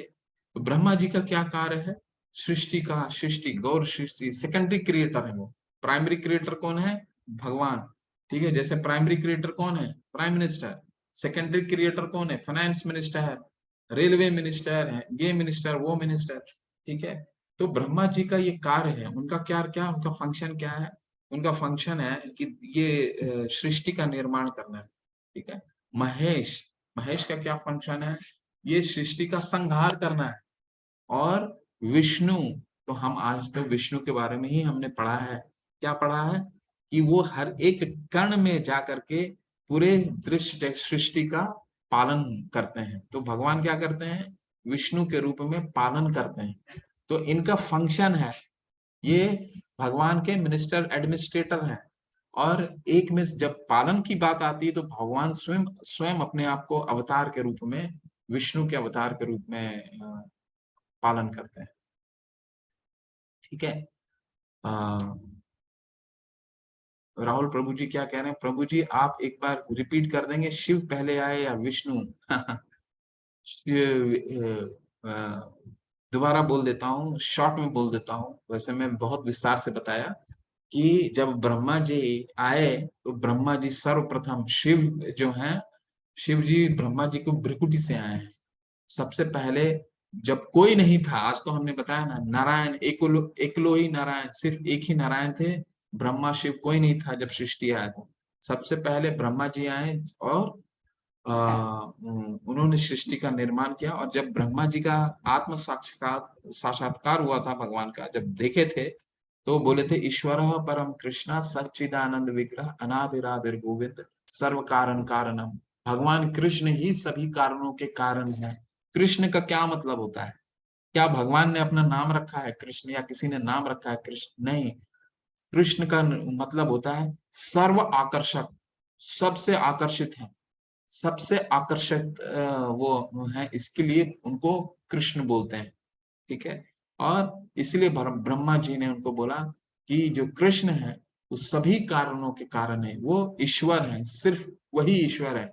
ईश्वर परम कृष्ण सच्चिदानंद विग्रह, उनका विग्रह जो है सच चित और आनंद है। सत्य क्यों, सत्य का मतलब हो गया शाश्वत, चित्त मतलब हो गया कि ज्ञान से परिपूर्ण, और सच्चित आनंद, आनंद का क्या मतलब है, आनंदित रहते हैं हमेशा। तो भगवान का विग्रह आनंदित है, तो भगवान कृष्ण जो है सबसे पहले आए, और फिर ब्रह्मा जी, और ब्रह्मा जी की भ्रिकुटी से शिव जी आए। ठीक है, तो साक्षी माता जी आप समझ गई होंगी, इन तीनों का फंक्शन है, ये एडमिनिस्ट्रेटर है, इनका कार्य है। इस जिस प्राइम मिनिस्टर का जैसे मिनिस्टर्स होते हैं, तो ये मिनिस्टर है, इनका कार्य है।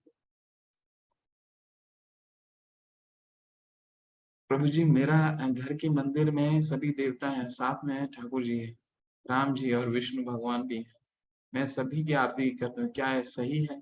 हाँ माता जी कीजिए, कोई कोई प्रॉब्लम नहीं है, आप सबको कर सकते हैं।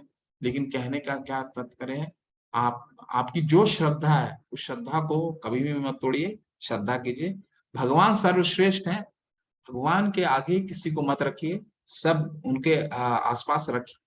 आप सबकी आरती कर सकते हैं, कीजिए, कोई उसमें कोई तकलीफ नहीं है। ठीक है, भगवान को सबसे परम स्थान दीजिए, बाकी देवी देवताओं को पूज जैसे पूछते हैं वैसा पूजिए।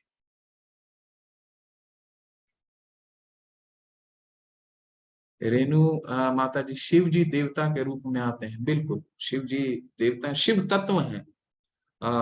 वो उनका लोक ही अलग है। तो शिव तत्व बहुत ही कॉम्प्लेक्स तत्व हैं, तो देवता से भी ऊपर हैं। वैसे डेमी गॉड्स में ही आते हैं, लेकिन वो महादेव हैं, देवों के देव हैं, और भगवान के सबसे बड़े भक्त हैं, वैष्णव है ना।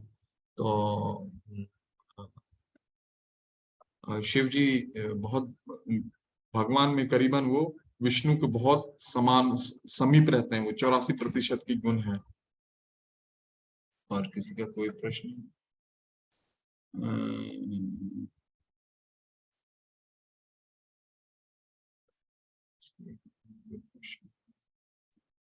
तो डॉक्टर माता जी, डॉक्टर शिल्पा माता जी, हरे कृष्णा हरे माता। कृष्णा प्रभु जी। हरे प्रभु कृष्णा जी, माता। मेरा एक्चुअली एक प्रश्न था कि मैं 1 मंथ पहले, एग्जैक्टली 1 मंथ पहले मैं वृंदावन गई थी। वहाँ बहुत सारे इस्कॉन भक्तों से मिली, उनसे बहुत सारी बातें हुई। वहां से आने के बाद प्रभु जी 2 हफ्ते तक मेरी भक्ति मुझे बहुत प्रबल लगी और ऐसे कनेक्ट सा फील होता था प्रभु से। लेकिन उसके बाद में धीरे धीरे जैसे जैसे 3rd और 4th वीक आया है, ऐसे ऐसे लगता है जैसे धीरे धीरे मेरी भक्ति कम हो रही है। तो मुझे जानना है कि इसका क्या कारण है और इसे मैं सुधारने के लिए क्या उपाय कर सकती हूँ कि मेरी भक्ति और बढ़े। माता, हमारी सेवा जब तक हम नहीं करेंगे, ये एक्चुअली क्या होता है, इसको उत्साहित भक्ति बोलते हैं। कि शुरू शुरू में हम धाम का दर्शन करते हैं और वो उत्साह बना रहता है, और फिर धीरे धीरे हम भौतिक जगत में आते हैं, अपने कार्य में जुड़ जाते हैं। फिर वो चीजें जो हम घूम के आए हैं, वो डाइल्यूट होने लगता है, और उसके जगह जो हम कार्यस्थली का चीज है, वो हमें वो स्थान बनाने लगता है। तो सबसे पहला चीज है, हम कहीं ना कहीं अपने आप को हमको डिसिप्लिन कर करके चैंटिंग करना पड़ेगा, और भगवान के शास्त्रों का नियमित रूप से अध्ययन करना पड़ेगा। घर में कीर्तन जरूर कीजिए माता जी, उससे अच्छा कीर्तन।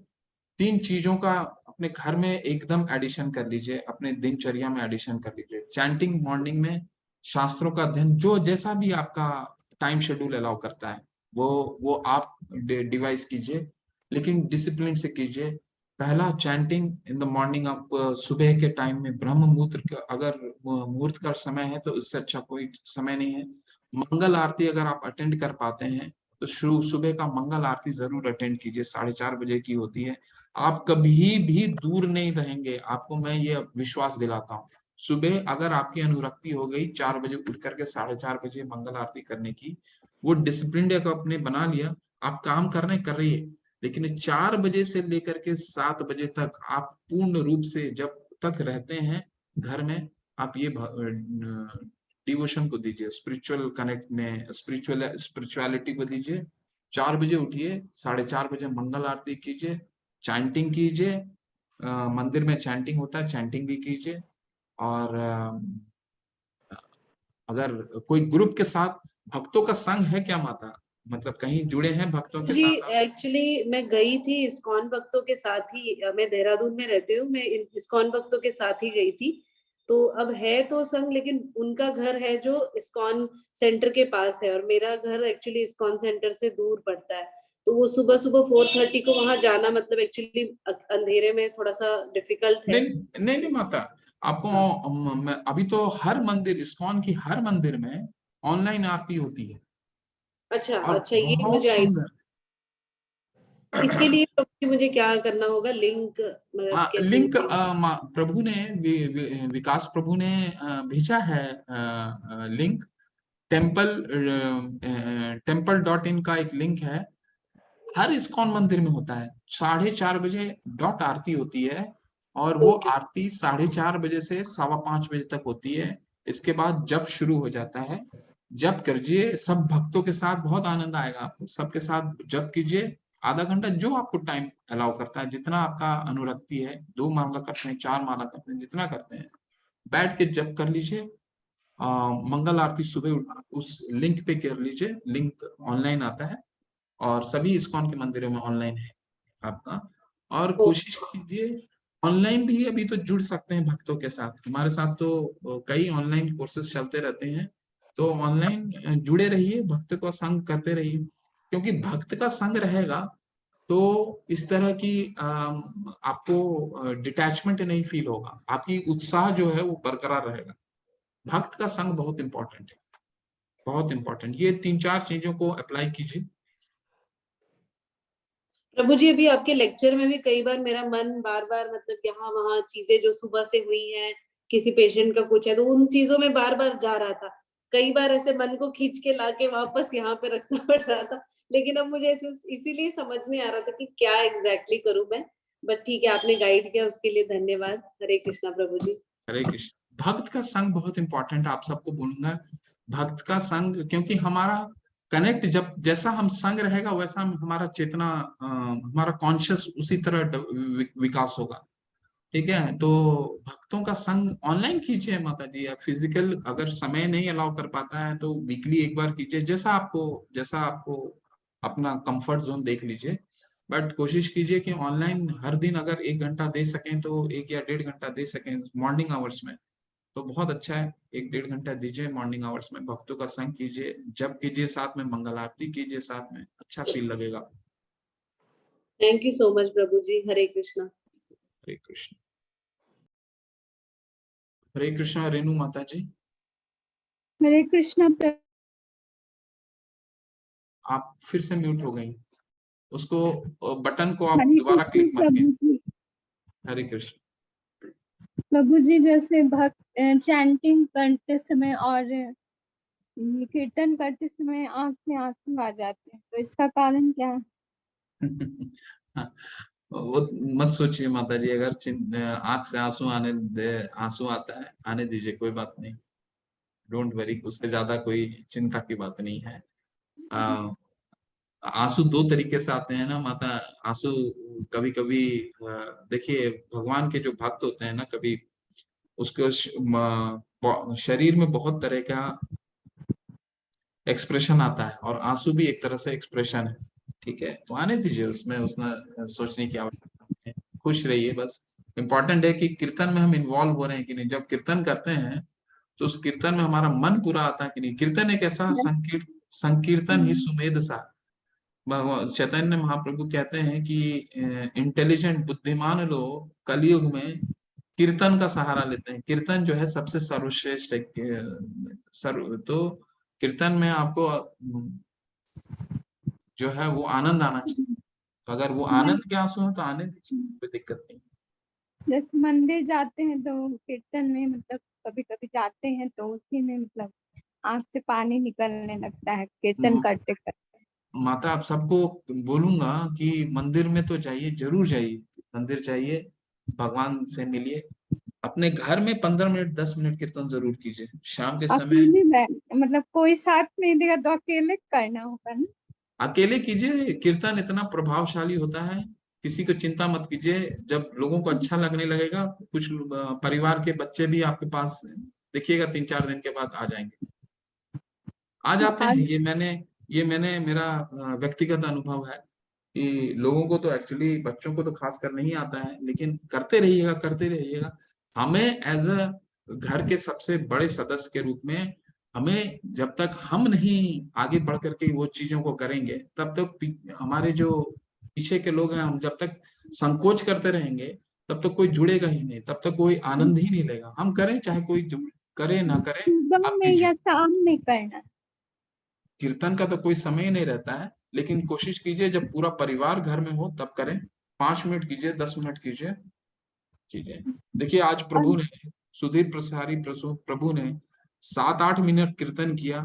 कोई वाद्य नहीं था, कोई यंत्र नहीं था, कितना कितना सुंदर कीर्तन किया उन्होंने। तो कीर्तन मात्र सुनने से ही मन पूरा एकदम गदगद हो जाता है। प्रभु जी, मेरा पहले का क्लास छूट गया था, जैसे हम ज्वाइन नहीं हो पा रहे थे तो पहला अध्याय और दूसरा अध्याय छूट गया, जैसे कनेक्ट नहीं हो पा रहे। तो माता, कल तो लिंक भी आ गया है शायद, वीडियो का लिंक माता ने भेज दिया कि मतलब नहीं? मेरे पास नहीं आया है, मतलब पहला अध्याय दूसरा और तीसरा 3 अध्याय का वीडियो नहीं आया। लिंक देखिए, लिंक तो आया है, शेयर किया है विकास प्रभु ने। और सब है मेरे पास, लेकिन हम्म। उस मतलब वो पहला दूसरा तीसरा नहीं। विशाल प्रभु और आया है ये ना? जो माता जी, आप मुझे पर्सनली मैसेज डाल दीजिएगा, मैं आपको पर्सनली डाल दूंगा माता जी।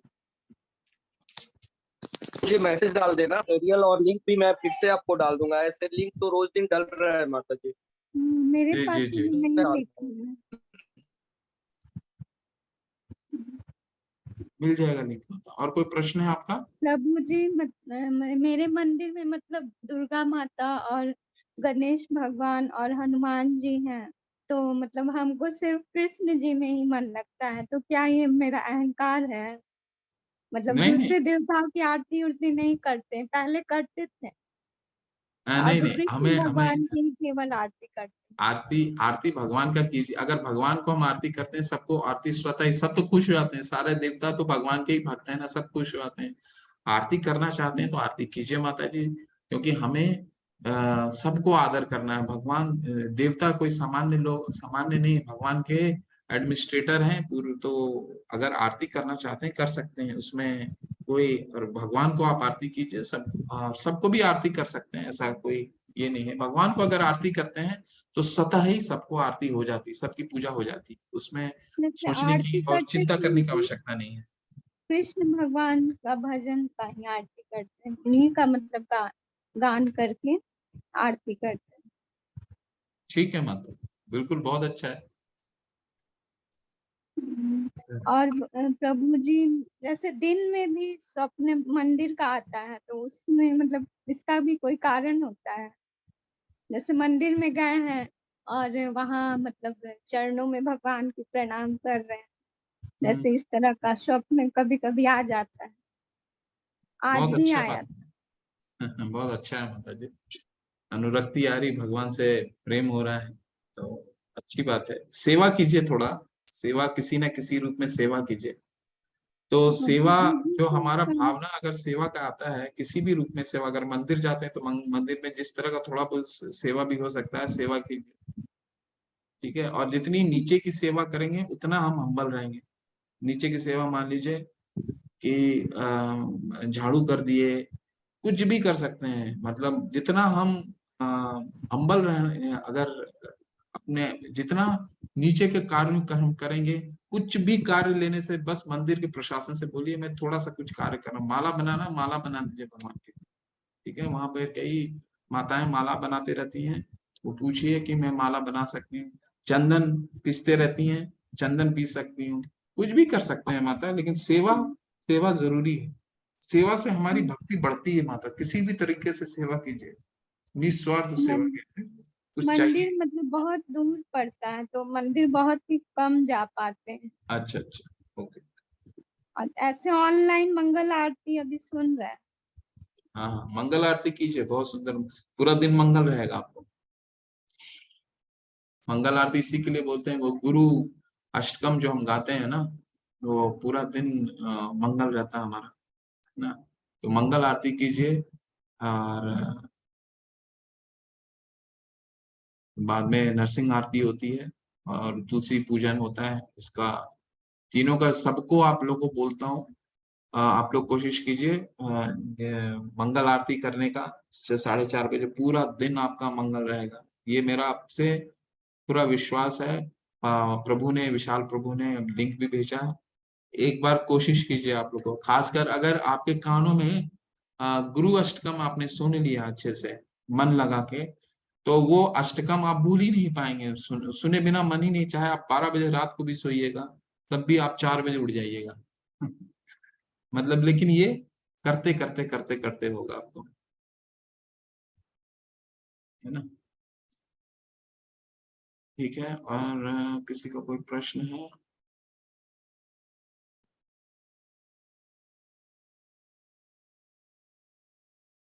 साक्षी माता कह रही, I want to learn more about God, और भी क्लासेस कैसे कर सकते हैं?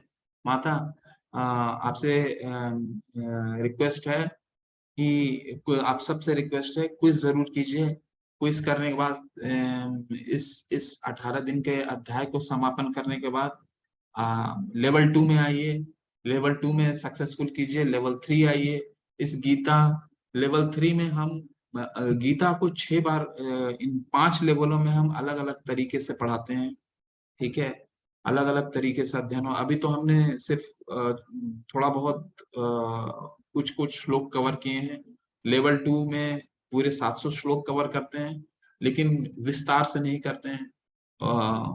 वो 4-5-6 महीने का रहता है, इसके बाद फिर लेवल 3 होता है, फिर लेवल 4 होता है, अलग अलग शिक्षक होते हैं उसमें, ठीक है। बहुत आपको और गहन अध्ययन होगा, और जब तीसरे लेवल में जाएंगे तो 2-3 ग्रंथें और जुड़ जाएंगी इस आचार्य के लिए। तब भगवान को आचार्य के नजर से देखने का आपको, अभी तो हम आचार्य के नजर से ही देख रहे हैं, प्रभुपाद जी के नजर से भगवान को समझ रहे हैं, दूसरे आचार्य क्या सोचते हैं। और भी प्रभुपाद जी की किताबें हैं, उपनिषद आएगा, ईशो उपनिषद आएगा, एक बहुत सुंदर किताब है नेक्टर ऑफ डिवोशन, मतलब भक्ति रसामृत सिंधु, जो हम जब तक भगवत गीता नहीं समझेंगे तब तक हम उन ग्रंथों को, भाव को समझना बहुत मुश्किल है। इसलिए भगवत गीता को अच्छे से समझ लीजिए, बहुत जरूरी है, और फिर कोशिश कीजिए कि उन सब किताब को पढ़ें। तो क्विज कीजिए, अगले लेवल में आइए। पहला हमारा ये होना चाहिए, है ना। पहला माता आपसे प्रार्थना है कि इस क्विज को कीजिए, अगले लेवल पे आइए और इसको अच्छे से अध्ययन करेंगे। कृष्ण जी, प्रभु मैंने अपना नंबर, मेरा नंबर डाल दिया है, जिनको कुछ ऐसी प्रॉब्लम होगी वो मुझे मैसेज कर देना प्रभु। तो विशाल प्रभु ने अपना नंबर डाल दिया है, और आपको कुछ भी पूछना चाहते हैं उनसे पूछ सकते हैं।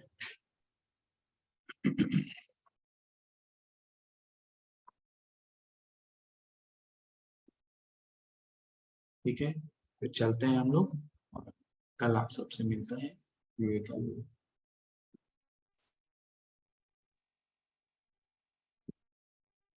वांछा कल्पतरुभ्यश्च कृपा सिंधुभ्येव च पतितानां पावनेभ्यो वैष्णवेभ्यो नमो नमः।